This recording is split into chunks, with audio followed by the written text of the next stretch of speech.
আমরা এখন কত দলে বিভক্ত হয়েছি দেখেন। বাংলাদেশের সবচেয়ে বড় দল কোনটা বলেন? সবচেয়ে বড় দল জামাত ইসলামী। আল্লাহ কবুল করুক, আমিন। হ্যাঁ, দিনের দিক থেকে বড় দল এটা, কিন্তু মানুষ হিসেবে বড় দল কোনটা? বিএনপি, এরপরে আওয়ামী লীগ, এরপরে জাতীয় পার্টি, এরপরে জামাত, এরপরে আর কি আছে? চরমনাই, শর্ষিনা, ৮ রশি, ১৪ রশি, ১৫ রশি, হায় রে গ্রুপ আর গ্রুপ, এগুলো বাদ দিয়ে দেন। আমরা সব এক দল, ঠিক না ঠিক? আমরা যদি এক দল হই, পৃথিবীর কোন শক্তি আমাদেরকে পরাজিত করতে পারবে না। আমাদের অনৈক্যতার কারণেই হিন্দুরা আমাদের ভাইকে জবাই করে, ঠিক না ঠিক? আমাদের অনৈক্যতার কারণেই এই পর্যন্ত গত 17 বছর এক জালেম শাসক আমাদের মাথার উপর বসেছিল, ঠিক না? আমাদের অনৈক্যতার কারণেই আজকে আমাদের দেশ লুটপাট হওয়ার পথে। হিন্দুরা হাত সোজা করে আমাদের পোলাপান মেরে, সেই পরিস্থিতি আর আমরা দেব না। আমার নবী 13 বছর মায়ের খেয়েছেন, 10 বছর দিয়েছেন। আমরা এখন ঘুরে দাঁড়াবো। রাজি আছি তো? রাজি আছি তো? শহীদ হতে চান তো মুসলমান? হাত তুলে দেখা দেন। আবার প্রশংসা কার? সে আল্লাহর জন্য পড়ছি আলহামদুলিল্লাহ। আমরা চাই আকাশের 7টা রহমতের দুয়ার খুলে যাক। চান তো? পড়েন আল্লাহু আকবার কবীরা, আলহামদুলিল্লাহ কাসীরা, সুবহানাল্লাহি বুকরাতাও ওয়া আসীলা। এই দোয়াটা যারা পড়ে, আকাশের সব রহমতের দুয়ার আল্লাহ তাদের জন্য খুলে দেয়। এখন একটা দোয়া পড়বো, রাসূল 9 বার পড়তেন। একবার পড়বেন, কিয়ামত পর্যন্ত সওয়াব লেখা হবে। সুবহানাল্লাহটা বেশি জোরে হইল না? কিয়ামত পর্যন্ত সওয়াব লেখা হবে। কি মনে করেন? শুধু 3 ব্যক্তির হবে না, যে ইসলাম করে না, যে নামাজ পড়ে না, যে শিরক করে। এই 3 ব্যক্তির মধ্যে যেন আমরা না থাকি। আল্লাহ আমাদেরকে হেফাজত করেন। আমরা ইসলাম করব তো ইনশাআল্লাহ? ইসলাম মানবেন তো? কারা কারা হাত তুলে দেখা দেন।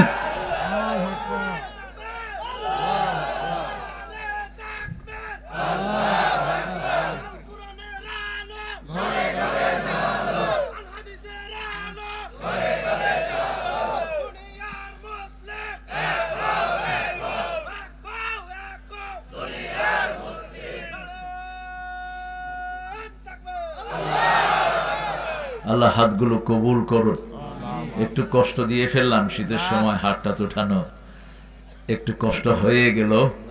আমরা দোয়াটা পড়ছি, পড়েন সুবহানাল্লাহি ওয়া বিহামদিহি আদাদা খালকিহি ওয়া রিদা নাফসিহি ওয়া জিনাতা আরশিহি ওয়া মিদাদা কালিমাতিহি। আরেকটা দোয়া একজন সাহাবী পড়েছেন, আল্লাহ বলছেন আমি নিজ হাতে এটার পুরস্কার দিয়ে দেব। পুরস্কার দিবেন কে? যিনি যত বড় তার পুরস্কারও তত বড়। আল্লাহর পুরস্কারের চেয়ে বড় পুরস্কার আর কারো নাই। পড়েন লাকাল হামদ ইয়া রাব কামা ইয়ানবাগি লিজালালি ওয়াজহিক ওয়া আযীমি সুলতানিক। অনেক সুন্দর একটা আয়োজন আপনারা করেছেন। গাংহাটি, গাঙ্গহাটি কি গাঙ্গে দিয়ে হাঁটেন নাকি? হ্যাঁ, এটার অর্থ কি? ও গাং আছে পাশে, খায়ের গাং থেকে হেঁটে হেঁটে হয়েছে এটা। আত্রাই কেন্দ্রীয় গোরস্থান হাফেজিয়া মাদ্রাসার 26তম ঐতিহাসিক তাফসীরুল কোরআন মাহফিল, এতিমখানা প্রাঙ্গণ। মাশাআল্লাহ, খুব সুন্দর একটা জায়গা। জাহিদুল ইসলাম ভাই, উপজেলা নির্বাহী অফিসার, কোথায় উনি? না আসলে আর নাম দিবেন না, যেই অফিসারই হোক। কেন আসবেন না আপনি? হ্যাঁ, কোথায় আসছিল? কার সাথে দেখা করে যায়? কি বলো? দিবেন না এদের নাম? যেই হোক, কোরআনের চেয়ে দামি কেউ নেই। কোরআনের জন্য মায়ের খেয়েছেন রাহমাতুল লিল আলামিন। তোমরা কোন ছাই পাস? তোমরা এসে চলে যাও। অতীতের যারা কোরআনের সাথে বেয়াদবি করেছে এখন একটাও দেশে নাই, ঠিক না? ইচ্ছা মতো কোরআনের মাহফিলকে নিজের হাতে ডলেছে তারা। আমার নিরীহ পুলিশ ভাইদেরকে ব্যবহার করে কোরআনের মাহফিলের উপর 44 ধারা জারি করেছে এরা। এসপি সাহেবদেরকে যা ইচ্ছা তা ব্যবহার করেছে তারা। এই পুলিশকে শান্তিতে থাকতে দেয় না এরা। আজকে আর বাংলাদেশে কোন জানোয়ার যেন মাহফিল বন্ধ করতে না পারে। আমরা গর্দান ভেঙে দেব যারা মাহফিল বন্ধ করতে আসবে। তবে আইন আমরা কখনো নিজের হাতে তুলে নেইনি, আগেও নেইনি, এখনো নেব না। আমাদের প্রশাসনকে আমরা ব্যবহার করব। বিশেষ অতিথি মোহাম্মদ সাকিবুজ্জামান আরিফিন মামুন, জনাব ইঞ্জিনিয়ার মোহাম্মদ রেজওয়ানুল মামুন আসছেন, ঢাকাতে আছে। খায়ের, দেখা আপনারা খুশি থাকলেই হলো। আমার নাম এত মোটা করে দিচ্ছেন, আমি কি বুক খুব মোটা নাকি? বাকি বিল্লার নাম ছোট করে দিচ্ছেন, ও তো মন খারাপ করবে। আলমদের নাম বড় করে দিয়ে, আমারটা ছোট করে দিলে অসুবিধা নেই, একদম দেখা যাতে না যায়। হ্যাঁ, আলহাজ মাওলানা বাকি বিল্লাহ হাফিজাহুল্লাহ অনেক দীর্ঘ সময় কথা বলেছেন। কোথায় চলে গেলেন? আমার অত্যন্ত ভালোবাসার মানুষ, সুন্দর মানুষ। আল্লাহ তার আলোচনাগুলো আমাদেরকে আমল করার তৌফিক দান করেন। মাওলানা মোজাম্মেল হক সাবেক মুদাররিস, তাড়াবাড়িয়া দাখিল মাদ্রাসা, ওনারও আলোচনা আমরা শুনবো। কোরআনের আলোচনা শুনলেই লাভ। ভালো কথা যদি শয়তানও বলে সেটা শুনতে হয়। আমরা রাতের একটা হাদিস পড়ি, আয়াতুল কুরসি পড়ি, এটা শয়তান রাবি। রাবিকে শয়তান। রাসূল বলছেন সাদাক ওয়া হুয়া কাযুব, ও মিথ্যুক হলেও কথাটা বলেছে সত্য। আবু হুরায়রাকে বলছেন, আবু হুরায়রা তুমি আমারে ধৈর্য না, রাসূলের কাছে নিও না শয়তানকে, আমি তোমাকে একটা আমল শিক্ষা দিয়ে দেব। তুমি যদি রাতের বেলায় আয়াতুল কুরসি পড়ো, আমরা শয়তানরা তোমার কাছে আসতে পারবো না। আবু হুরায়রা গিয়ে রাসূলকে হাদিসটা বলছেন, রাসূল মুচকি হেসে দিয়ে বলছেন সাদাক ওয়া হুয়া কাযুব, ও মিথ্যুক কিন্তু কথাটা বলেছে কি সত্য কথা বলেছে। এই জন্য কোরআন হাদিস যেখানে আমরা যাব সেখানে মণিমুক্তা যেখানে পাও আহরণ করে নাও। আদ-দাল্লাতু আল হিকমাতু দাল্লাতুল মুমিন ইলতাকাতহা হাইসু ওয়াজাদাহা। রাসূল বলতেন জ্ঞান এবং হিকমত এগুলো মুমিনের হারানো জিনিস, যেখান থেকে পায় সে কুড়িয়ে নেবে এগুলো। মোজাম্মেল হক ভাই কথা বলেছেন, হাফেজ শহীদুল ইসলাম কথা বলেছেন। আজকের সভাপতিত্ব করছেন ইয়াসিন উদ্দিন শেখ। মাশাআল্লাহ, খুব সুন্দর মানুষ, খুব সুন্দর করে দুরূদ পড়েছেন আমাদের সাথে। হেলান দিয়ে বসেন, কষ্ট হচ্ছে না? এই যে হেলান দিয়ে বসলে ভালো লাগবে। আল্লাহ ওনার জীবনের গুনাহগুলো মাফ করে দিক। 60-এর উপর যাদের বয়স চলে যায়, আজকেও পড়েছি হাদিসটি, তারা যৌবনে যে আমল করে আল্লাহ এগুলো অটো দিতে থাকে, অটো আমল নামায় যোগ হয়ে যায়। আবার রাসূল বলছেন, শুনো তোমরা কেউ যখন অসুস্থ হও, সুস্থতার সময় যে আমল করো আল্লাহ ফেরেশতাদেরকে বলে সেটা লিখতে থাকো, সেটা লিখতে থাকো, তার আমল বাদ দিও না। আল্লাহ যেন আমাদের এখানে যারা আছেন সিনিয়র সিটিজেন, আল্লাহ যেন সবাইকে এই নিয়ামত দিয়ে ধন্য করে দেন। আমাদের সেক্রেটারি আলহামদুলিল্লাহ, ওনার নাম অবশ্য আপনার দেন নেই, খায়ের আছে কোথায়? ও এই মাহবুব মোরশেদ জ্যোতি, মাশাআল্লাহ, সাবেক চেয়ারম্যান কিসের ইউনিয়ন পরিষদ। গন্টম চুরি করেন নাই তো? করোনা সাল খাইছে কিছু চোর, করোনা হেদেরকে খাইছে। কয় তুই তোর চাউল আনছি গরিবের লেগে, তুই খালি খে। বিভিন্ন চেয়ারম্যানের বাড়িতে করোনার চালের বস্তা পাওয়া গেছে। উপজেলা বিএনপির আহ্বায়ক, মাশাআল্লাহ, আল্লাহ কবুল করুক। তো মামলা মোকদ্দমাতা বহুত, আলহামদুলিল্লাহ। আহা, আমরা অত্যন্ত ধন্য আজকে আমাদের অফিসার ইনচার্জ, সারা থানার অজস্র ফোন, অজস্র কাজ যাকে সামলাতে হয় 24 ঘন্টা, তারপরেও তিনি এসে আমাদেরকে ধন্য করেছেন। আমরা তার জন্য দোয়া করছি। আমাদের এই প্রিয় অফিসার সহ বাংলাদেশের যত পুলিশ অফিসার আছেন আল্লাহ সবাইকে কবুল করুন। কনস্টেবলদের ঘরগুলোকে আল্লাহ রহমত দিয়ে ভরে দিন। আমাদের বহু কনস্টেবল এই বিগত আন্দোলনে মারা গেছে। আমি বলেছি বর্তমান উপদেষ্টাদেরকে, তাদের পরিবারগুলো খুঁজে খুঁজে তাদেরকে আপনারা অনুদান দানের ব্যবস্থা করেন, কারণ ওদের দোষ ছিল না, ওদেরকে বলির পাঠা বানিয়েছে, ঠিক কিনা? এদের খবর কেউ রাখে না। যারা অল্প কিছু পুলিশ যারা ক্রাইম করেছে তারা আর আপনাদের সামনে আসতে পারবে না। অপরাধ করে যে মরে সে, ঠিক না বে ঠিক? যে হারাম খায় সে হারামেই তলিয়ে যায়, সে আর উঠতে পারে না। তো আমরা আলহামদুলিল্লাহ এখন অফিসার যাদেরকে পেয়েছি এদেরকে সহযোগিতা করব সার্বিকভাবে, কারণ আপনারা সহযোগিতা না করলে এত বড় টেরিটরি, এই অল্প 100-150 জন কনস্টেবলের জন্য খুব টাফ হয়ে যায়। আপনারা যদি সহযোগিতা করেন আপনাদেরকে আল্লাহ বরকত দান করবেন। অনেক ওলামা হযরত এসেছেন, নিচে বসে আছেন, যাদেরকে স্টেজে উঠাতে পারলে ভালো হতো, কিন্তু স্মার্ট স্টেজ হয়ে যেতে পারে, এই জন্য সবাইকে আর উঠাতে পারছি না আমরা। অনেক অনেক প্রিয় স্যাররা এসেছেন, primary sir, high school, college, university sir এসেছেন, আমাদের প্রিয় খেটে খাওয়া মানুষ, যাদেরকে সবচেয়ে বেশি ভালোবাসেন কে? দিন এনে যারা দিন খায় এদেরকে সবচেয়ে বেশি ভালোবাসেন কে?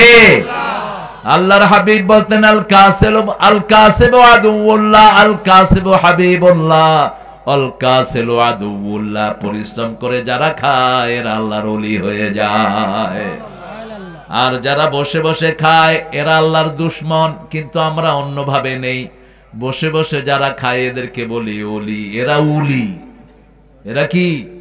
উলি। একজন নবীও পরিশ্রম ছাড়া খান নাই, একজনও না। নান রাসূল সাল্লাল্লাহু আলাইহি ওয়াসাল্লাম হেন কাজ নাই তিনি করেন নাই। তিনি রাখালি করেছেন, তিনি পানি টেনেছেন কূপ থেকে, তিনি ব্যবসা করেছেন, তিনি ঘুরে ঘুরে মানুষের দরবারে মানুষের সাহায্য পৌঁছে দিয়েছিলেন। তিনি এমন কোন কাজ নাই যেটা করেন নাই, রাহমাতাল লিল। এখানে এসেছেন আমাদের হিন্দু ভাইয়েরা, যাদেরকে আমরা আমাদের সমাজের অংশ মনে করি এবং তাদেরকে আমরা পাহারা দেওয়ার ব্যবস্থা করি, তাদের যাতে কোনো সমস্যা না হয়। কিন্তু তাদের মাথার উপরে একটা শয়তান দল বসে আছে, এসকন। এই এসকন আমাদের মধ্যে হিন্দুদের যে সৌহার্দ্যমূলক সম্পর্ক এটা তারা নষ্ট করে দিতে চায়। এরা আমাদের অনেক লোককে খুন করেছে, আমাদের অনেক মেয়েকে চরিত্রহীন বানিয়েছে এই এসকনের সদস্যরা। এই জন্য আমি অত্যন্ত বিনয়ের সাথে আমার হিন্দু ভাইদেরকে বলবো, আমাদের এই সম্পর্ক 1000 বছরের সম্পর্ক, ঠিক না ঠিক? আপনাদের বিভিন্ন এলাকায় চাটমোহর সহ অনেক হিন্দু ভাইদের বাস, কিন্তু কোন হিন্দু বলতে পারবে না কোন একজন মুসলমান একটু চোখ গরম করে তার দিকে তাকিয়েছে। এত সুন্দর সৌহার্দ্যপূর্ণ সম্পর্ক আমাদের আছে, ঠিক না ঠিক? সেই জন্য এই সৌহার্দ্যপূর্ণ সম্পর্ক থাকবে তখনই যখন আমরা ইসলাম অনুযায়ী চলবো। আল্লাহ আমার সব হিন্দু ভাইদেরকে ইসলামের জন্য কবুল করে, তাদের কিতাবগুলো পড়ে তারা যেন তাদের কিতাব অনুযায়ী চলতে পারে, আল্লাহ সেই তৌফিক তাদেরকে দান করে। আমরা আজকে কোরআন থেকে কথা শুনবো ইনশাআল্লাহ। বলেন তো কোরআনের সবচেয়ে দামি সূরা কোনটা? জোরে বলেন, চিৎকার করে বলেন। এরপরে কোনটা? এরপরে কোনটা? ইখলাস। এরপরে কোনটা? বন্ধ হয়ে গেছে। এরপরে 4টা সূরা রাসূল বলছেন কোরআনের 1/4 সূরা কাউসার, সূরা নসর, সূরা কাফিরুন, সূরা জিলজাল। এক সাহাবী এসেছেন বিয়ে করতে, রাসূল জিজ্ঞেস করলেন মোহরানা আছে নাকি? আমাদের এখানে তো এখন মোহরানা লাগে না, যৌতুকের ব্যবস্থা আছে। পাবনাতে নাই অবশ্য, হ্যাঁ চেয়ারম্যান সাহেব ভালো জানবেন। যৌতুক খায়, যৌতুক যেগুলো খেয়েছো তোমরা জিনাকার। আজকে গিয়ে বউয়ের মাপ পা ধরে মাপ চাইবা, যা কইয়া পারো, আবার মাটা কে ফেলায় না ভুলে। পাগলের তো হুঁশ দিস নেই, মদ খায়া বরে কি ডাকে? কি ডাকে? মা ডাকে। খামার, মদের আরবি নাম কি? খামার মানে যেটা আচ্ছাদিত করে দেয়, যেটা ব্রেনের স্বাভাবিক কাজকে ব্যাহত করে দেয়। এই জন্য কোনো নেশা জাতীয় দ্রব্য ইসলামে হালাল না। যারা গাঁজা খাও, গাঁজা বিক্রি করো, তোমার ছেলেগুলোকে আল্লাহ ওই গাঁজাখুর বানায় দিবেন। যারা মানুষের ছেলেকে মাতাল বানায়, তোর ছেলেকে আল্লাহ মাতাল বানায় দিবে। এই জন্য এখন সময় আমাদের সমাজ থেকে এগুলোকে উৎখাত করার জন্য। আমি আশা করব আপনাদের এই এলাকাতে এগুলো নাই, আছে। তবে মদ আছে পাবনায় খুব। কেন জানেন? ওই যে রাশিয়ান উল্লুকগুলো আসছে যে, ওনারা খুব খায় এগুলো। এই রূপপুর উঠায় দাও। আমাদের ছেলেদেরকে যেটা চরিত্রহীন করে এরকম প্রতিষ্ঠান আমাদের দরকার নাই। আমরা এমনিই ভালো আছি, ঠিক না ঠিক? ওখানে মদের বিরাট মার্কেট গড়ে উঠেছে ওখানে ঈশ্বরদীতে। এটা যেন সরকার নজরে নেয়। ওরা মদ খেলে চলে যাক এখান থেকে, তাদের দেশে গিয়ে খাক। এই জাতীয় জিনিসের আমাদের দরকার নাই।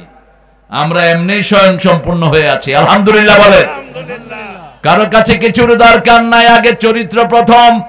কারণ আমরা দুনিয়াতে স্থায়ী থাকতে আসি নাই, আমরা এখান থেকে আরেক জায়গায় চলে যাব। সেই জায়গাটার নাম কি?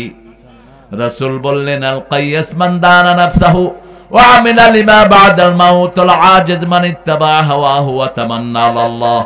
সবচেয়ে জ্ঞানী মানুষ ওই মানুষ যে পরকালের জন্য কাজ করে আর নিজের জীবনকে সংশোধন করে, আত্মসমালোচনা করে। সবচেয়ে অপারগ, সবচেয়ে বেকুব ওই লোক যে আশা করে আল্লাহ তাকে মাফ করে দিবে, কিন্তু মন যেটা চায় সেটাই করে। যেমন বিগত সরকার মন চেয়েছে মূর্তি বানিয়েছে, ঠিক তবে ঠিক। মন চেয়েছে মানুষের সম্পদ লুটে পড়ে নিয়েছে। এটা কোনোভাবেই কারোর জন্য উপাদেয় নয়, কারোর জন্য ফলপ্রসূ নয়। আমরা কাউকে কষ্ট দিব না। শিরকের সাথে আমাদের কোনো সম্পর্ক নাই। শিরক আছে যেখানে আমরা নাই, শিরক আছে যেখানে জান্নাত নাই। ওয়ামাই ইউশরিক বিল্লাহি ফাকাদ হারামাল্লাহু আলাইহিল জান্নাহ ওয়া মাওয়াহুন নার। আল্লাহ বলছেন যারা শিরক করবে আমি তার জন্য জান্নাত হারাম করে দিলাম, তার চিরস্থায়ী জায়গা হবে জাহান্নাম। আজকের মাহফিলটি কততম বলেন? 26তম সূরার নাম কি আপনারা জানেন? আমি একটু মনে করিয়ে দিব। সূরা কি নাম? সূরা মানে পরামর্শ। সূরা মানে কি? পরামর্শ।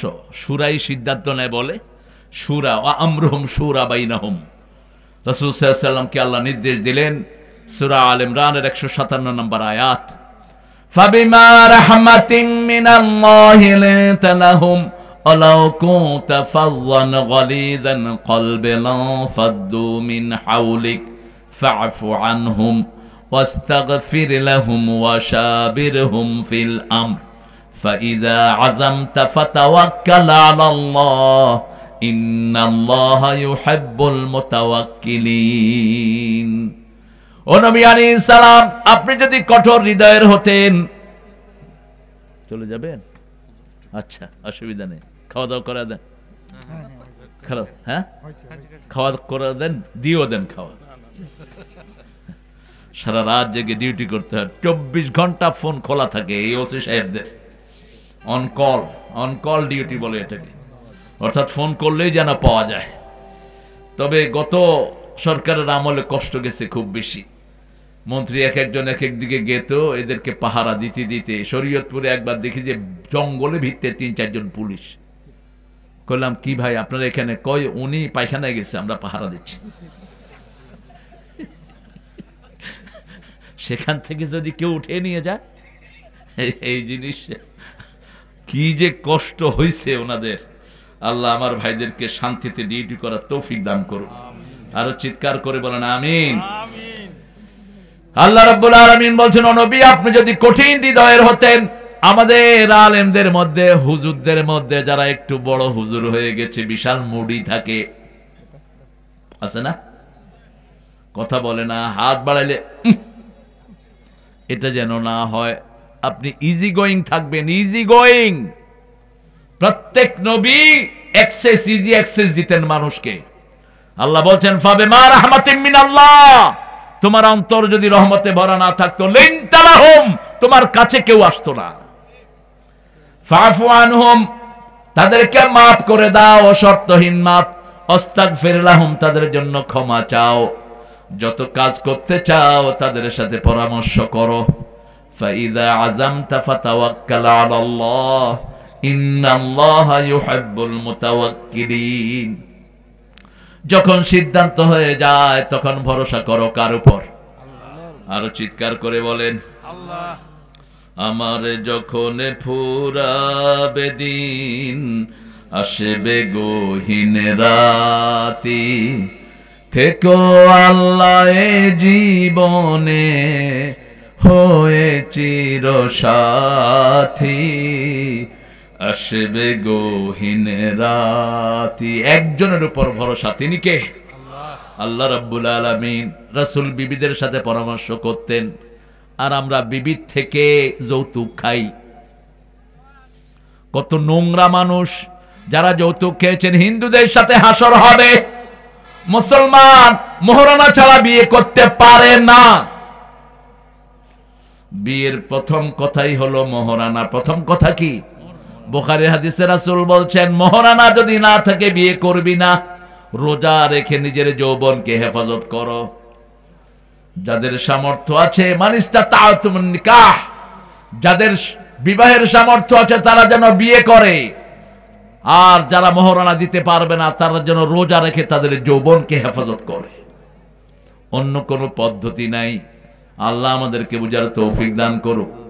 রাসূল বিবির সাথে পরামর্শ করতেন কি, দেখেন বিবিরা কত জিনিয়াস, কত জ্ঞানী, মেরিটোরিয়াস। যখন রমজানে রোজা সফরে ভাঙার আয়াত নাজিল হলো, ইন কুনতুম মারিদান আও আলা সাফারিন ফাইদ্দাতুম মিন আইয়ামিন উখরা আলাল্লাযিনা ইউতিকুনাহু ফিদিয়াতু তুআমু মিসকিন। হাফেজ থাকলে সুবিধা হয়, আমাদেরকে একটু সহযোগিতা করে। যদি তুমি সফরে থাকো অথবা অসুস্থ হও, তাহলে ওটা কাজা করবা, ওটার অনুপাতে পরে তুমি ইচ্ছা মতো আদায় করে দিবা অথবা ফিদিয়া দিবা। এখন রাসূল সাল্লাল্লাহু আলাইহি ওয়াসাল্লাম সফরে গিয়েছেন, সাহাবীদেরকে বললেন আল্লাহ বলেছেন সফরে থাকলে তোমরা রোজা ভাঙতে পারো। কেউ রোজা ভাঙছে না। মা আয়েশাকে গিয়ে বলছে, বুখারীর বর্ণনা, ও আয়েশা, সাহাবীরা তো আমার কথা শুনে না। কয়, বলেন কি আপনার কথা শুনে না? আপনার জন্য পরিবার ছেড়েছে, ঘর ছেড়েছে, কত কষ্ট তারা করে, কি বলেন? তিনি বলছেন আল্লাহ আয়াত নাজিল করেছেন রোজা অবস্থায় সফরে রোজা ভাঙা যায়, কিন্তু কেউ ভাঙছে না। মা আয়েশা বলেন, আপনি মুখে খেজুর দিয়ে বাহিরে যান, আপনি মুখে খেজুর খাইতে থাকেন, দেখবেন সবাই খাওয়া শুরু করবো। সুবহানাল্লাহ কইলেন না? রাসূল ঠিকই মুখে খেজুর দিয়ে খাইতেছে আস্তে আস্তে। সাহাবীরা কয়, কি ব্যাপার, রাসূলের মুখ লড়ে কেন? চলো আমরাও মুখ লড়াবো। বাস সবাই ভাঙলেন। পরামর্শটা কার? কার? কার? মা আয়েশার। সুবহানাল্লাহ কইতে ইচ্ছা করো না? সাহাবীদের মধ্যে সবচেয়ে জ্ঞানী ছিলেন এই মা আয়েশা। এই মা আয়েশা না হলে রাসূল হাদিস পড়তেন না। সাহাবাদের মধ্যে গুঞ্জন শুরু হলো, রাসূল কার মধ্যে গুঞ্জন রাখতেন না। রাসূল বললেন, আপনারা মনে করতে পারেন আমি আমার বিবির জন্য অপেক্ষা করি, ব্যাপারটি তা নয়। ব্যাপারটি হলো গত এক সপ্তাহ আমি কি কি হাদিস পড়েছি কে বলতে পারেন? কেউ দুইটা, কেউ চারটা, কেউ তিনটা, কেউ পরিপূর্ণ বলতে পারলেন না। এবার বললেন, দুল্লানি ইয়া হুমায়রা, হে হুমায়রা তুমি বলো। শুরু থেকে শেষ পর্যন্ত দাড়ি কমা সহ সব মুখস্থ বলে দিয়েছেন, একটাও তিনি ভুলেন নেই। তিনি এত জ্ঞানী ছিলেন, সাহাবায়ে কেরাম জিজ্ঞেস করতেন, যে কোনো প্রশ্ন ওনাকে করলেই উত্তর পাওয়া যেত। সব সাহাবীরা যাদের হাদিসের ব্যাপারে সন্দেহ হতো মা আয়েশাকে জিজ্ঞেস করতেন। তিনাকে জিজ্ঞেস করা হলো, এত জ্ঞান আপনি কবে অর্জন করেছেন? তিনি বলতেন, মা নাসিতু কাত, আমি যেটা একবার শুনি সেটা আর কখনো ভুলে যাই না। আল্লাহ আমাদের মেয়েদেরকেও এরকম হাফেজা বানিয়ে দেন। আরো চিৎকার করে বলেন আমিন। সূরা সূরা আল্লাহ শুরু করেছেন তাসিন মিম, পড়েন তাসিন তাসিন মিম। 30টা করে 90টা নেকি হয়ে গেল, 90টা গুনাহ ঝরে গেল, 90টা মর্যাদা আল্লাহ বাড়িয়ে দিলেন। এটা কমসে কম। আর যার উপর আল্লাহ বেশি খুশি 700 থেকে 1000 কোটি বাড়িয়ে দেন, তার কোনো সীমা নাই। রাসূল বলছেন, বুখারীর বর্ণনা, তোমাদের কেউ যখন কোনো খারাপের নিয়ত করে আমি ফেরেশতাদেরকে বলি দেই, আল্লাহ বলে দেন লিখিস না। যখন খারাপের জায়গার দিকে যায় তখনও বলে লিখিস না। খারাপের জায়গায় গেলেন তখনও বলা হয় লেখো না। খারাপ করে ফেলেছেন তখনও আল্লাহ বলে লেখো না। যদি আমার গোলাম আমাকে স্মরণ করে বাপ চায়, ক্ষমাটা লিখে রাখো, গুনাহটা লেখো না। কত বড় দয়ার সাগরে তিনি। এরপরে যখন দীর্ঘ সময় জিকিরও করে না, তওবাও করে না, তখন আল্লাহ বলে একটা গুনার জন্য একটা গুনাহ আমলনামায় লিখে দাও। কিন্তু স্মরণ রেখে দিও, ইদা যাকারুল্লাহ ফাস্তাগফিরু লিযুনুবিহিম ওয়া মান ইয়াগফিরুয যুনুবা ইল্লাল্লাহ ওয়া লাম ইউসিররু আলা মা ফাআলু ওয়া হুম ইয়ালামুন। যখনই আবার ইস্তেগফার করবে গুনাহগুলো আমলনামা থেকে মুছে দিয়ে সওয়াব লিখে দিও। সুবহানাল্লাহ। আর যদি কোন সওয়াবের নিয়ত করে, মান হাম্মা বিল হাসানা ফালাহু হাসানা, যখনই কেউ সওয়াবের নিয়ত করে ফেরেশতাকে বলে সওয়াব লেখা শুরু কর। সোয়াবের দিকে যখন দিতে থাকে তখন সোয়াব 10 থেকে বাড়তে বাড়তে 700 পর্যন্ত যায়। যখন সোয়াবটা করে ফেলে ইউদাইফু লাহু লিমান ইয়াশা আল্লাহু ওয়াসিউন আলিম, এত পরিমাণ লিখে দেয় যার কোনো হিসাব নাই। আল্লাহ আমাদের সবাইকে নেক কাজ করার তৌফিক দান করে দেন। আরো চিৎকার করে বলেন আমিন। তিলকা আয়াতুল কিতাবিল মুবিন, তিলকা ব্যবহৃত হয় দূরের জন্য। আয়াতিল কিতাবিল মুবিন, আয়াত হলো কোরআনের এক একটা নিদর্শন, ছোট্ট ছোট্ট গোল যে চিহ্নগুলো, এগুলোর নাম হলো আয়াত। এগুলোর নাম কি? আয়াত। আয়াত হলো নিদর্শন। কোরআনের এক একটি আয়াত এত ব্যাপক, কিয়ামত পর্যন্ত চেষ্টা করলে এটার ব্যাখ্যা শেষ করা যাবে না। ফিহে আয়াতুন লিন্নাস, এই আয়াতগুলো নিয়ে যারা গবেষণা করে তাদেরকে 1000 কোটি সওয়াব দান করে দেন কে? আর যারা গবেষণা করে না তারা বেশি সওয়াব পায় না। রাসূল এক বর্ণনায় বলছেন, যারা কোরআনকে নিয়ে গবেষণা করে না এদের উপরে আল্লাহর লানত। ইন্না ফি খালকিস সামাওয়াতি ওয়াল আরদি ইখতিলাফিল লাইলি ওয়ান নাহারি লাআয়াতিন লিউলিল আলবাব الذين يذكرون الله قياما وقعودا وعلى جنوبهم ويتفكرون في خلق السماوات والأرض ربنا ما خلقت هذا باطلا سبحانك فقنا عذاب النار। কার কথা? ইন্না ফি খালকিস সামাওয়াতি ওয়াল আরদ। ঘুম আসছে নাকি? মাশাআল্লাহ মাশাআল্লাহ, আল্লাহর ওলি তো ঘুমাচ্ছেন। এই একটা বালিশ এনে দাও, এতে ঘুমাইতে ঘুমাইতে চোখ লাল করে ফেলছে। লাঠি কই? হ্যাঁ, তো অসুস্থ বাসায় নিয়ে যাও। হ্যাঁ, ও অসুস্থ না? আরে ইউনিয়ন আমির, আসলে এখন ঘুমানোরই কথা, কারণ 17 বছর দৌড়তে দৌড়তে কোনো রেস্ট পায়নি। 17 বছরে কোনো রেস্ট। ডাক্তার শফিককে চিনেন তো আপনারা, জামাত ইসলামের আমির। এরে পুলিশে যখনই ধরতে আসছে বাসার অ্যাড্রেস জিজ্ঞেস করছে, তো উনি বাসার অ্যাড্রেস দেয় না। তো পুলিশ জিজ্ঞেস করলো, স্যার আপনার বাসার অ্যাড্রেস দেন না কেন? কয় ভাই গত 15 বছরে 400-500 বাসায় রাখছে আমারে হাসিনা, আমি কয়টার অ্যাড্রেস দেবো? কয় লাগবে না জান, এটা আমার আত্মীয়ের এলাকা, এটা হলো সিঙ্গাপুর আব্দুস সাহেবের এলাকা, এটা নিজামী সাহেবের এলাকা। হ্যাঁ, সোমান সাহেব সদরে, আর এটা সরাসরি। তো আপনারা আমার কি হয়েছেন? আপনারা সব আমার পুত্রা। হ্যাঁ, নিজামী চাচা আমার বেয়াই ছিলেন, কিন্তু আমি চাচাই ডাকতাম। আমাকে বলতো বাবা, বুড়া বয়সে ভাইটাই বলায় না, একটা ভেজাল। ওই যে নজিব, যেটা এটা আমার জামাই, ব্যারিস্টার নজিব মোমেন, বিয়ে আমি পড়াইছি। হ্যাঁ, আহা, অনেক। এতদিন পরে জানলেন কেন ভাই? আমি জানি ভাই। মতিউর রহমান নিজামী, আল্লাহ তার কবরটাকে জান্নাতুল ফেরদাউস বানিয়ে দেখি। আরো চিৎকার করে বলেন আমিন। কত অসাধারণ সিংহ পুরুষ ছিলেন। আমি বিয়ে করতে চাই কিন্তু আমি বেকার, কোনো কর্ম নেই। হ্যাঁ, আপনার জন্য হাদিস আছে একটা সুন্দর।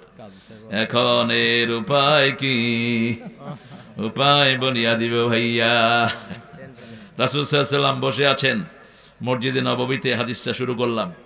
এক মেয়ে এসে বলছে, জাওয়াজনি মুহাম্মদ, হে মুহাম্মদ মেরি মি, আমারে বিয়ে করেন, আমাকে বিয়ে করেন।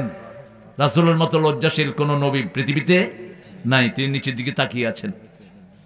পাশের থেকে একজন সাহাবী এসে বলছে, হুজুর আপনি না করলে আমি আছি।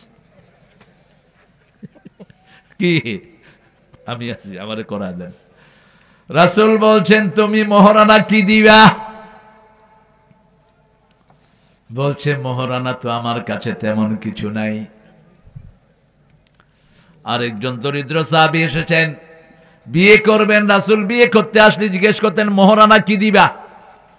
ওই সাহাবী বলছেন আমার কাছে কিছুই নাই। রাসূল বলছেন তোমার কাছে সূরা কাউসার আছে নাকি? আছে। সূরা নসর আছে নাকি? আছে। সূরা কাফিরুন আছে নাকি? আছে। সূরা জিলজাল আছে নাকি? আছে। এই চারটা সূরা যার কাছে আছে সে যেন বিয়ে করে। এই চারটা সূরা পড়বেন, বিয়ের যেই যেই জিনিস আপনার দরকার সব আল্লাহ আপনাকে দান করে দিবে। তবে ওই সময় সূরা তো সাহাবীদের মহর, কারণ ওই সময় কোরআন নতুন ছিল, অধিকাংশ মানুষ কোরআন পড়তে পারত না। স্বামীকে বলা হতো তোমার কোরআন হলো মহারানা, বিবিকে তুমি কোরআন শিক্ষা দাও, এটাই তোমার মহারানা। মহারানা ছাড়া কোনো বিয়ে হবে না। উল্টা আমরা যৌতুক নেই, অভিশপ্ত মানুষ। যৌতুক যারা খেয়েছো, জিনাকারের খাতায় নাম উঠিয়েছো, কিয়ামতের ময়দানে এই মেয়ে মাফ না করলে আল্লাহ তোরে মাফ করবে না। যৌতুক এসেছে হিন্দু সমাজ থেকে, ওদের মহারানার কোনো ব্যবস্থা নাই। বিয়ের সময় মেয়েরা বাপের বাড়ি থেকে যা নিতে পারে এটাই তার লাভ।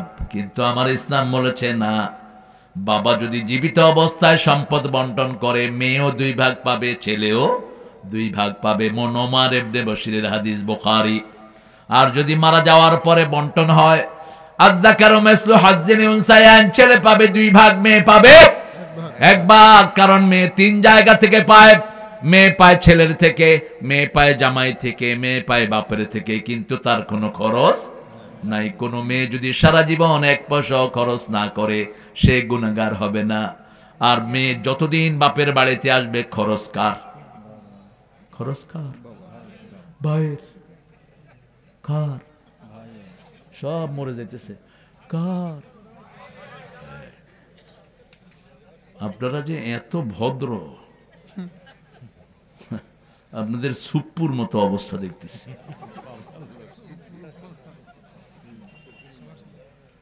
চুপ্পু, চুপ করে থাকে, চুপ্পু। চুপ্পুর বলে আমার মাহফিল বন্ধ করছে হেমায়তপুরে। কি নান, কি নান না খাওয়ার নাম কে জানি, ফালতু। মাহফিল বন্ধ করেছিস তো কিয়ামতের ময়দানে আসামির কটগড়া দাঁড় করাবো। আমরা সবাই ইনশাআল্লাহ বাদী হব, ওরা হবে আসামি। ঠিক না ঠিক? আমরা কোরআনের জন্য কোনো ছাড় নাই। কোরআন আছে যেখানে, আমরা আছি সেখানে। কোরআন বন্ধ করবে যারা, আমরাও তাদেরকে বন্ধ করে দেব। ঠিক না ঠিক? তিলকা আয়াতুল কিতাবিল মুবিন, ওই কিতাব যেটা লৌহে মাহফুজে সংরক্ষণ করে রেখেছেন কে? আল্লাহ। এটা স্পষ্ট। কোরআনের কোনো কিছু গোপন নয়। মোমেনরা গোপন কাজ করে না, মোমেনরা করে প্রকাশ্য কাজ। ঠিক না ঠিক?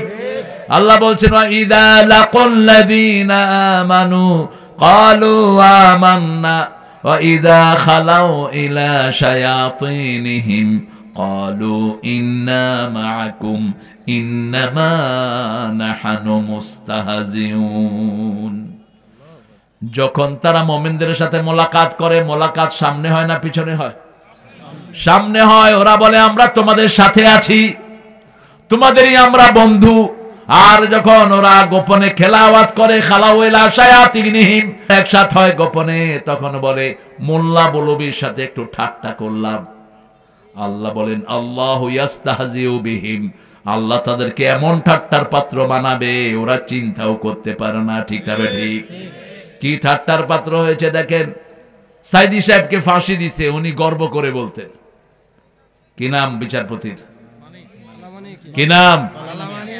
গেছে পলাইতে সিলেটের ওদিক দিয়ে, সিলেটের ওখান দিয়ে গেছে পলাইতে। সিলেটরা কয় তুমি খেয়ে, তুমি খেয়ে খাই আমাকে চিনো না, আমি বিচারপতি। আচ্ছা তো কিতার লাগি আইলায়? খাই ফলামু। কফ টেকা দাও, টেকা মাল ফলাও। টাকা দিছে পরে 2টা এমন ঘুষান ঘুষাইছে, গালের হাড্ডি টাড্ডি সব শেষ। কারণ যেইভাবে আইছে ওইভাবেই যাবে টাকা। ঠিক না ঠিক? তোরা কিলায় নিছ, তোদেরকে কিলায় মানছে নিবে। এরপরে শুয়ে আছে কলা পাতার উপর। আমাদের বর্ডার গার্ড গিয়ে বলে যে তুমি কে গো? আমাকে চিনো নাই, আমি বিচারপতি শামসুদ্দিন। কয় তুই নিমানিক কে? গলায় গামছা বেঁধে উঠিয়ে নিয়ে আসছে। বিচারের কাঠ গড়ায় উঠাতে পারে নাই, যেদিন কোর্টের দিকে নিচে রাস্তায় সমানে জুতা মারছে মানুষ।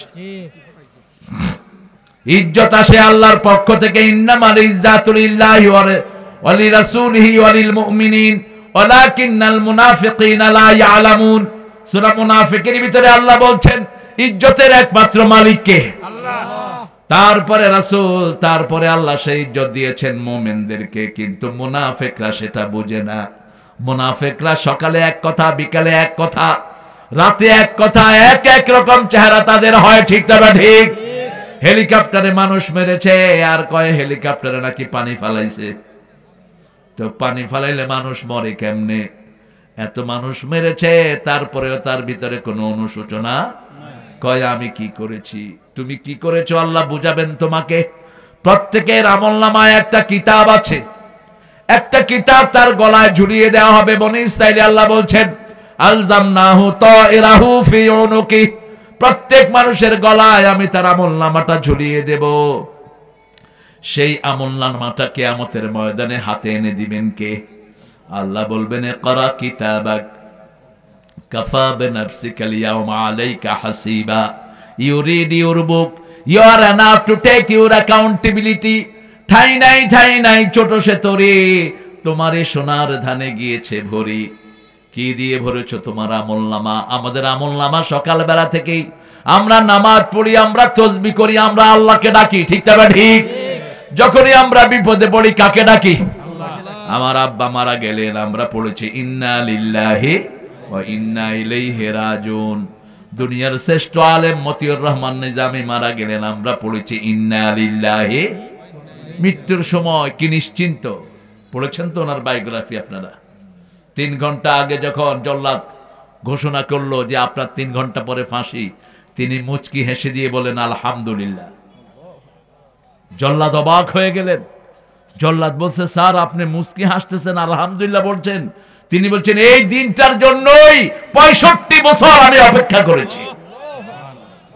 আমার আল্লাহর সাথে আমি দেখা করব। ছেলেকে বলছে বাবা কি ড্রেস পরবো বলে দাও। ছেলে বলেছে বাবা আল্লাহ সবচেয়ে বেশি পছন্দ করে সাদা ড্রেস, সাদা পোশাক পরেন, সাদা টুপি, সাদা পাজামা, সাদা পাঞ্জাবি। গোসল করলেন, সুন্দর করে ওযু করলেন, দীর্ঘ সময় 2 রাকাত নামাজ পড়লেন, সুন্দর করে হেঁটে হেঁটে যাচ্ছেন ফাঁসির মঞ্চের দিকে। 6 জন জল্লাদ তার হাত ধরেছে, তিনি বলছেন ছেড়ে দাও। 5 জনই একই কাজ করেছেন, ছেড়ে দাও। বলছে স্যার এটা নিয়ম। বলছে আমি তোমাদের নিয়ম মানি না, ওটা ফাঁসি নয়, ওটা আমার জন্য জান্নাতের মালা। হাসি মুখে গিয়ে সেখানে মুস্কি হেসে মুখের মধ্যে পড়ছে না শাহাদু আল্লাহ ইলাহা ইল্লাল্লাহু ওয়া আশহাদু আন্না মুহাম্মাদান আবদুহু ওয়া রাসূলুহু। এর চেয়ে নিশ্চিত শাহাদাতের মওত আর কি হতে পারে? রাসূল সাল্লাল্লাহু আলাইহি ওয়াসাল্লাম নিজের ঘরের দিকে যাচ্ছেন, ইহুদি ডেকে বললেন রাসূল আমার ছেলেটা খুব অসুস্থ, কোন হিন্দুও যদি আপনাকে ডাকে তার ঘরে যাবেন, তার কথা শুনবেন, তার সেবা শুশ্রূষা করবেন, এটাই সুন্নাহ। এটাই কি সুন্নাহ? রাসূলকে বলছেন রাসূল হ্যাঁ সমস্যা না, কথা বলছেন কেন? কিছু লাগবে? রাসূল সাল্লাল্লাহু আলাইহি ওয়াসাল্লাম গিয়ে ছেলের মাথায় হাত দিয়ে বলছে আসলিমিয়া বুনাইয়া, হে ছেলে তুমি কালেমা পড়ে মুসলমান হয়ে যাও। মৃত্যু পথযাত্রী। কার ছেলে? কার? ইহুদির ছেলে। এখন ইহুদির দিকে তাকিয়েছে, ইহুদি মাথা ঝুঁকি দিয়ে বলছে মুহাম্মদ যা বলে তাই করো। ছেলে পড়ে নিয়েছে লা ইলাহা ইল্লাল্লাহু মুহাম্মাদুর রাসূলুল্লাহ সাল্লাল্লাহু। কালেমাও শেষ, জীবনও। রাসূল বললেন একটু আগে জাহান্নামী ছিল, এখন ছেলেটা জান্নাতি হয়ে গেছে। রাসূল বলছেন লাক্কিনু মাউতাকুম বিল কালিমাত, ও আমার উম্মতেরা যখনই মুমূর্ষু রোগী পাও ওর পাশে গিয়ে পড়ো লা ইলাহা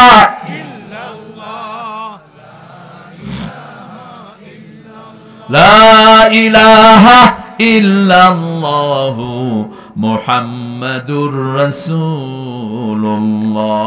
সাল্লাল্লাহু তিলকা আয়াতুল কিতাবিল মুবিন লাআল্লাকা বাখিউন নাফসাক আল্লা ইয়াকুনু মুমিনিন। রাসূল খুব পেরেশানিতে থাকতেন, নিজেকে ধ্বংস করে দিতে চাইতেন। কেন মানুষ কালেমা পড়ে না? লাআল্লাকা বাখিউন নাফসাক, মনে হয় আপনি নিজেকে ধ্বংসই করে দিবেন, আপনি নিজেকে বিস্তৃত করে ফেলবেন। কেন মানুষ ঈমান আনে না? ঈমান আনার জন্য সারাদিন পেরেশানিতে থাকতেন রাহমাতাল লিল আলামিন। সকালে বিকালে দুপুরে রাতে মানুষকে দাওয়াত দিতেন লা ইলাহা ইল্লাল্লাহ, লা ইলাহা ইল্লাল্লাহু মুহাম্মাদুর রাসূলুল্লাহ সাল্লাল্লাহু। আমরা আজকে এখন একটা সিদ্ধান্ত নেব, আমরা যারা এখানে এসেছি প্রতিদিন 10 জন মানুষের কানে পৌঁছাবো লা ইলাহা। পারবেন তো? জি ইনশাআল্লাহ পারবেন তো? 10 জন মানুষকে কালেমা শোনাবেন, কালেমা শোনায় মসজিদে রাখবেন। যদি বলে যে ভাই আমি তো কালেমাটা পারি, ভাই একটু স্মরণ করায় দিলাম, আপনি মসজিদে আসবেন। মসজিদে না আসলে কালেমা থাকে না। আমাদের অনেকে নামাজ পড়ে না, কয় হুজুর নামাজ পড়ে না, ঈমান খুব মজবুত আছে। তোর তো ঈমান বুঝেছি না, তুই বুকের হাড্ডির নাম তো ঈমান না। এক ওয়াক্ত নামাজ ছেড়ে দিবেন, কাফেরের খাতায় নাম উঠবে। এই আশার নামাজ যারা পড়লেন না, মারা যাওয়ার পরে ফেরাউনের সাথে দেখা হবে, নমরুদের সাথে দেখা হবে। আর যারা পড়েছেন জামাতে, ফজর জামাতে পড়বেন, সারা রাত তাদের নামাজ হয়ে যাবে। এটা এমন কন্টিনিউয়াস প্রসেস, একদিন করলে চলবে অনেক দিন এরকম নয়। প্রতিদিন নতুন দিন আসবে, আমাকে নতুন ভাবে নামাজ পড়তে হবে। ঠিক না ঠিক? আল্লাহ রাব্বুল আলামিন বলছেন আপনি নিজেকে ধ্বংস করে দিতে চান, আল্লাহ ইয়াকুলু মুমিনিন। আমরা দলাদলি করতে করতেই তো শেষ। এই দল, হেই দল, অমুক দল, অমুক পার্টি, হেমুক পার্টি। এখন আল্লাহর মহতে এগুলো ক্ষান্ত দেন। আমরা এক দল, আমরা এক দল। মসজিদে যায় যারা সব এক দল। ঠিক না ঠিক? কার কথা? কার কথা? আল্লাহর কথা। রাসূল বলতেন মান সাল্লা সালাতানা ওয়া ইস্তাকবালা কিবলাতানা ওয়া কালা যাবিহাতানা ফাযালিকাল মুসলিম ফি জিম্মাতিল্লাহি ওয়া রাসূলিহি। যারা আল্লাহর কিবলাকে কিবলা মানে, আল্লাহর সালাত আদায় করে, আল্লাহর দেয়া অনুযায়ী কোরবানি করে, তারা সবাই হলো মুসলমান। এই তিনটা জিনিস দেখেন, বাকিগুলো দেখার দরকার নাই। নামাজ দেখেন, কিবলামুখিতা দেখেন, কোরবানি দেখেন। ঠিক না ঠিক? বাকিগুলো আপনি ছেড়ে দেন। এটা যারা করবে তারা কার জিম্মায় থাকে? আমরা 5 ওয়াক্ত নামাজ আর ছেড়ে দেব না। রাজি আছি তো? একটু হাত তুলে দেখাই, কষ্ট দেই একটু।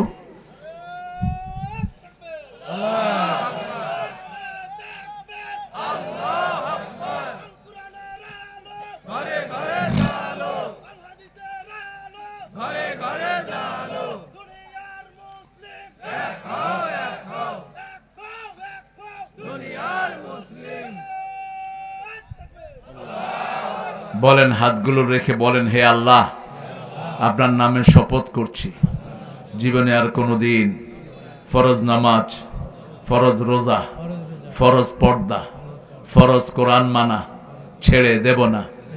আমিন ইয়া রাব্বাল আলামিন।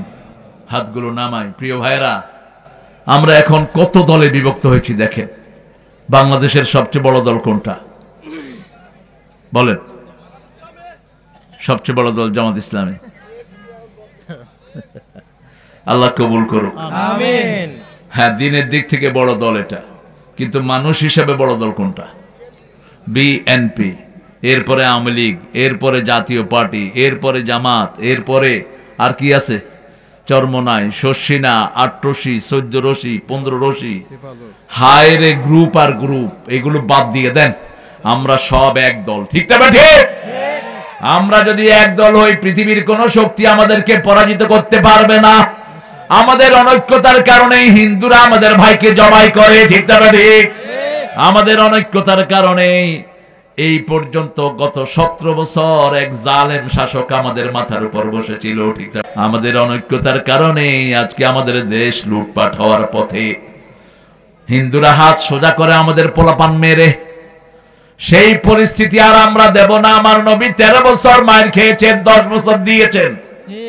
আমরা এখন ঘুরে দাঁড়াবো। রাজি আছি তো? রাজি আছি তো? শহীদ হতে চান তো মুসলমান? হাত তুলে দেখা দেন আবার।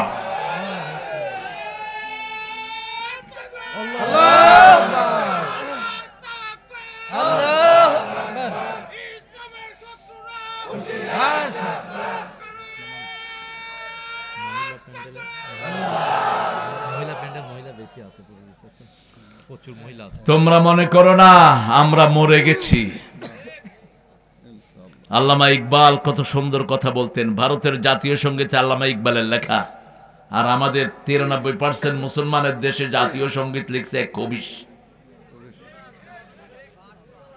এ মরার পরেটা লেখলো কেমনে, আমি তো সেটাই জিজ্ঞেস করি। 1941 সালে তিনি মারা গেলেন। স্বাধীন হয়েছে কবে? স্বাধীন হয়েছে কবে? 71-এ। তো উনি লেখলেন কেমনে এটা? 1903 সালে তিনি ক্যালকাটাকে নিয়ে লিখেছেন এই গান, সিরাজের বাংলাকে নিয়ে। এবং সিরাজের বাংলাকে টুকরা করেছে রবি ঠাকুর সহ কিছু ইংরেজদের 5-8 গোলাম। বাংলা, বিহার, উড়িষ্যা, ত্রিপুরা নিয়েছিল বাংলার এই টেরিটরি। সেটাকে ভেঙে বলছে মূর্খ জাতিকে শুধু বঙ্গরাজ্য দিয়ে ক্ষান্ত হও। ঢাকাতে যেন বিশ্ববিদ্যালয় হতে না পারে সবচেয়ে বেশি বিরোধিতা করেছে কে? এই লোক। তিনি বলেছে এরা মূর্খ, কথাই বলতে পারে না, এদেরকে বিশ্ববিদ্যালয় দেওয়ার দরকার কি? তিনি তার আকীদা থেকে লিখেছেন, তিনি লিখেছেন আমার সোনার বাংলা, আমি তোমায় ভালোবাসি। আমরা ভালোবাসি আল্লাহকে, ঠিক না ঠিক? কারণ আল্লাহ বলছেন সূরা বাকারার ভিতরে, আল্লাযীনা আমানু আশাদ্দু হুব্বান লিল্লাহ, যারা ঈমান এনেছে সবচেয়ে বেশি ভালোবাসবে কাকে? আল্লাহকে ভালোবাসবে। রাসূল বলেছেন যারা ঈমানের স্বাদ নিতে চায় তারা যেন আল্লাহকে ভালোবাসে। ঈমানের স্বাদ তারাই পাবে যারা কারকে ভালোবাসবে? আল্লাহকে ভালোবাসবে। চিরদিন তোমার আকাশ আকাশকার, বাতাসকার। একটা শব্দ বসিয়ে দিলে গানটা ওকে হয়ে যেত। যদি থাকতো বেচারা, তাহলে আমি গিয়ে পরামর্শ দিতাম, মিয়া মারা তো যাবা, কি নিয়ে যাবা আল্লাহর কাছে? আমার মাবুদ আল্লাহ, আমি তোমায় ভালোবাসি। চিরদিন তোমার আকাশ, তোমার বাতাস আমার পানে। ও আল্লাহ আমার পানে নামায় রহম, মাবুদ আল্লাহ আমি তোমায় ভালোবাসি। ঠিক আছে তো? কথা কন না কেন? এটা অনেক আগে আমি বলেছিলাম, ওই সময় আমার বিরুদ্ধে মামলা করেছে ওনারা, অনেক আগে, আপনাদের এই অকারেন্সের অনেক আগে। আর বিগত সময় তো এটার পক্ষে বিপক্ষে বললেই তো সে জেলে। ওনাদের বাপের ছবি আঁকছে একটা ছোট্ট ছেলে, ছবি বেঁকা হলো কেন? ওই ছেলে 3 বছরের জেল হয়েছে। কি জুলুমের রাজ্য করেছ, মূর্তি দিয়ে সারা দেশ ভরেছ, ঠিক তবে ঠিক? পোলাপান জবাব দিয়েছে মূর্তির উপর কি করেছে? জোরে কম কি করেছে? আর লিখেছে জাতির পিতা ইব্রাহিম অমুক ছিল, হ্যাঁ গোলার ডিমি ছিল। সারা জীবনে তার নামাজের একটা স্মৃতি নাই, রোজার একটা স্মৃতি নাই, ইসলামের কোন স্মৃতি নাই। স্মৃতি আছে বিড়ি খাওয়ার। কি কাজ করেছেন জাতির জন্য? আমি বলে থাকি হাসিনাকে জাহান্নামে নেবে ওর বাপ, বলবে এত মূর্তি আমার জন্য বানাইছিলি কেন? আমি তো এত মূর্তি বানাতে কই নেই। তিনি নিজে স্বীকৃতি দিতেন তিনি মুসলমান, ঠিক না ঠিক? কেন তুই মূর্তি বানালি? মূর্তি বানাবে হিন্দুরা, ওরা জবাব দিবে। ওদের কিতাবেও মূর্তির কোনো প্রমাণ নাই। ওরা মূর্তিগুলো বানায়, কিছুদিন পরে নিয়ে পানিতে চুবায়। কথা কন না কেন? আর নজরুল সেটা যখন বললো, নজরুলের মোল্লারা কয় কাফের। নজরুল বলছে ভগবান বুকে মারি আমি পদচিহ্ন। মোল্লারা যখন তারে কাফের বললো, নজরুল বলল দেখেন ওরা যখন মূর্তিগুলো চুবায়, চুবানোর সময় মূর্তির উপরে তারা কি করে? কি করে? পা দেয় কিনা? তা আমি তো সেটাই লিখছি, আমি তো অন্য কিছু লিখিনি। বাস এক কথায় জবাব শেষ। আপনি যে কোনো হিন্দু বাইরে জিজ্ঞেস করেন বিপদে পড়লে কাকে ডাকেন, দেখবেন বলবে বিপদে পড়লে আমরাও আল্লাহরই ডাকি। কারণ কলিজার ভিতরে কার নাম লেখা আছে? মিশরের একজন ডাক্তার প্রথম ওপেন হার্ট সার্জারি শুরু করেন, আজ থেকে 150 বছর আগে, 200 বছর আগে। তো তিনি যখন ওপেন হার্ট সার্জারি করতেন, হার্টটা খোলার পরে তিনি হার্টের ওই সবগুলো যা যা করা দরকার ওগুলো করে হার্টটা আবার সিলাই দিতেন। তিনি হার্টটাকে ভালো করে দেখতেন না, আর শেষ করে তিনি 2 রাকাত নামাজ পড়তেন, আল্লাহর শুকরিয়া আদায় করতেন। আজকে হার্ট খোলার পরে তিনি দেখে শুধু কাঁদছেন আর কাঁদছেন। লোকেরা জিজ্ঞেস করছে ওনার জুনিয়র ডাক্তাররা, স্যার আপনি প্রত্যেক দিন তো হার্ট অপারেশন করে 2 রাকাত নামাজ পড়েন, শুধু কাঁদছেন কেন? ডাক্তার জবাব দিচ্ছে, আমি তো এতদিন হার্টটা ঠিক মতো দেখি নেই, এখন রক্ত সরিয়ে হার্টের দিকে তাকিয়ে দেখি হার্টের উপরে আল্লাহর নামটা সিল মারা আছে। এই হার্ট নিয়ে কিভাবে আল্লাহর বিরুদ্ধে কথা বলস? এই হার্ট নিয়ে কিভাবে আল্লাহর বিরুদ্ধে আইন পাস করস? এই হার্ট নিয়ে কিভাবে রাসূলের বিরুদ্ধে কথা বলস? এই হার্টই তো আল্লাহর নাম সেখানে লেখা, আর আল্লাহ বলছেন আলা বিযিক্রিল্লাহি তাতমাইন্নুল। এই ছেলে উঠলা কেন? এই কই যাও? হায় হায়, তুই এত ছোট মানুষ, তোর ওয়াশরুম হইল? থাক, ছোট মানুষ আবার কি না কি করে ফেলে। এক সাহাবী মসজিদে নববীতে বসে পেশাব করে দিছে রাসূলের ওয়াজ শুনতে শুনতে। দেখেন ঘটনায় ঘটনা মনে আসে। সব সাহাবী হাত গুটে আনিছে, তুই এই কাম করার জায়গা পাইলি না। কিন্তু রাসূল কি বলছেন দেখেন, বাশশিরু ওয়ালা তুনাফিরু, আসসিরু ওয়ালা তুআসসিরু, বুইসতু মুআসসিরিন। এই সহজ করে দাও, কঠিন করে দিও না। সুসংবাদ দাও, দুঃসংবাদ দিয়ে সরিয়ে দিও না। আমি সহজ করার জন্য দুনিয়াতে এসেছি। সবার হাত নেমে গেল। রাসূল সাল্লাল্লাহু আলাইহি ওয়াসাল্লাম আলোচনা শেষ করলেন। লোকটা হাত তুলল, আল্লাহ ইরহাম আলাইয়া ওয়া ইরহাম আলা মুহাম্মদ। হে আল্লাহ আমার উপর রহম করেন, মুহাম্মদ সাল্লাল্লাহু আলাইহি ওয়াসাল্লামের উপর রহম করেন। ওয়ালা তুরহাম আলাইহিম, যারা আমারে মারতে ধরছে একটার উপরও রহম করেন না। ইসলাম কত সুন্দর, মসজিদে পেশাব করেছে তাও বের করে নেই, ঠিক না ঠিক? কিন্তু রাসূল বলেছেন যারা পেঁয়াজ রসুন খেয়ে মসজিদে যাবে তাদের ডানা ধরে বাহিরে ফেলে দিয়ে আসবা। এখন থাকলে বলতেন বিড়িখোরদেরকে মসজিদে ঢুকতে দিও না। বিড়িখোর অবশ্য এখানে নাই, হ্যাঁ? বিড়িখোরের তো জয় জয়কার। বিড়িখোরদের পিছনে, বিড়ি কোম্পানির পিছনে হুজুরা গুড়গুড় করে সারাদিন, রুচি নাই। 1100 রোগ বিড়ির ভিতরে, বিড়ির গায়ে লেখা থাকে ধূমপানে কি পান? বিষ পান। তুই বিষ খাস কেন? তুই বিষ খায়, বিষ বিক্রি করে, আবার মসজিদ দেয়। কিসের তোর মসজিদ? তোর সম্পদ হারাম, হারাম দিয়ে যা ইবাদত করবি সবই হারাম, ঠিক না ঠিক? কিসের তোর ইবাদত? আল্লাহ রাব্বুল আলামিন বলছেন, ও নবী আপনি নিজেকে ধ্বংস করে দিবেন না, আপনি নিজে এত পেরেশানি হয়েন না। মানুষ ঈমানের পথে আসবে। কিভাবে ঈমানের পথে আনতে হবে মানুষকে? বাল্লিগ মা উনজিলা ইলাইকা মির রাব্বিক, যা কিছু নাজিল করেছি মানুষের কাছে পৌঁছে দাও। রাসূল সাল্লাল্লাহু আলাইহি ওয়াসাল্লাম মানুষের কাছে পৌঁছে দিতেন লা ইলাহা ইল্লাল্লাহ। কি সুন্দর দাওয়াত দিতেন, দাওয়াত দিতেন তোমরা যদি এই কালেমা পড়ো, দুনিয়ারও মালিক তোমরা, আখিরাতেরও মালিক তোমরা।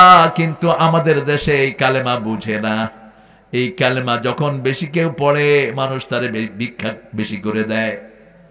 এই কালেমা পার্লামেন্টের সামনে পড়লে নিয়ে সুন্দর করে আদর করে খাওয়ায়।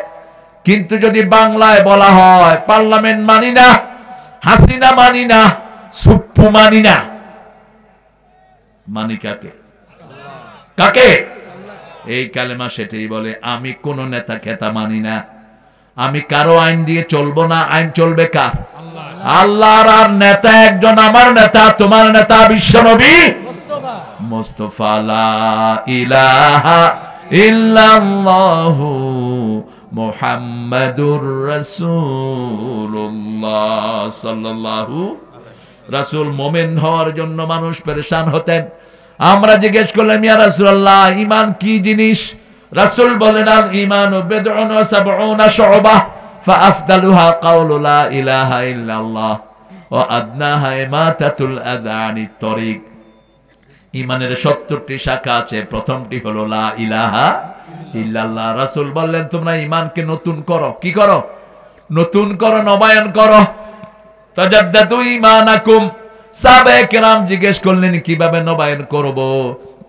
রাসূল সাল্লাল্লাহু আলাইহি ওয়াসাল্লাম বললেন, পড়ো লা ইলাহা ইল্লাল্লাহ। তবে একজন আরেকজনের গায়ে যে পড়ে যান, এটা ঈমান নতুন হবে না, ঈমান ধ্বংস হবে। আমাদের দেশে লাফালাফি আছে না নাই? অবশ্য আপনাদের পাবনাতে একটু কম।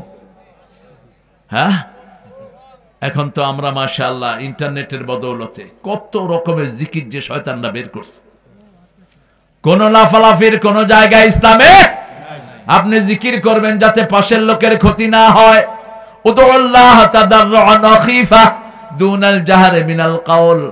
যখন তুমি আল্লাহকে ডাকবা বিনয়ের সাথে, ভয়ের সাথে আল্লাহকে ডাকো। চিৎকার করে হুড় হাঙ্গামা করে আল্লাহকে ডাকার কোনো দরকার নাই, যেমন নামাজের ভিতরে আমরা ডাকি। আবার রাসূল সাল্লাল্লাহু আলাইহি ওয়াসাল্লাম বলছেন ঈমানের প্রথম কথা হলো লা ইলাহা ইল্লাল্লাহ। শেষ কথা রাস্তা থেকে কষ্টদায়ক জিনিস সরিয়ে দেয়া। আপনার বাড়ির পাশে রোড গর্ত হয়ে আছে, এটা বন্ধ করে দেন। এই গর্ত বন্ধ করাও ঈমানের কাজ। একজন সাহাবী রাস্তায় গাছ পড়ে রাস্তা বন্ধ ছিল, বুখারীর হাদিস। তিনি গাছ কেটে রাস্তা ক্লিয়ার করে দিয়েছেন। রাসূলের মাধ্যমে আল্লাহ নিজে তাকে জান্নাতের খবর দিয়ে দিয়েছে। আরেকজন সাহাবীকে 5 বার রাসূল জান্নাতের খবর দিলেন। কয়বার? 5 বার। অতএব কি করতে হবে? দুইটারে কাঠের মধ্যে করে। এত সহজ না বিবিদেরকে সাম্য করা। রাসূল বলছেন যারা ডাবল বিয়ে করে এক বইয়ের প্রতি ঝুঁকে পড়ে, ওদেরকে কিয়ামতের ময়দানে অর্ধাঙ্গিনী করে আল্লাহ তুলবেন। চোখ একটা থাকবে না, হাত একটা থাকবে না, পা একটা থাকবে না, অর্ধাঙ্গিনী করে তুলবেন। এজন্য আল্লাহ বলছেন ফানকিহু মিনান নিসাই মা তাবা লাকুম মাসনা ওয়া সুলাসা ওয়া রুবা' ফাইন খিফতুম আল্লা তা'দিলু ফাওয়াহিদা। তুমি যদি বিয়ে করতে চাও দুটি করো, তিনটি করো, চারটি করো, কিন্তু যদি আদল করতে না পারো কয়টি? আরো জোরে বলে কয়টি? কিরকম ঠান্ডা হয়েছিল? একটা। আল্লাহ হেদায়েত করুক আপনাদের।